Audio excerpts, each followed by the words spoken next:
Переводчики повышают квалификацию. На сегодняшний день по всей России наиболее актуальным вопросом остается сохранение, развитие и поддержание языков многонациональной страны.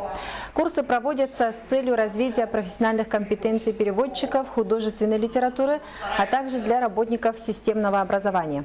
Мероприятие завершится круглым столом, где обсудят политику и значение русского языка и не только. Основная проблематика – то, что на сегодняшний момент, к сожалению, уходят литературные языки народов России.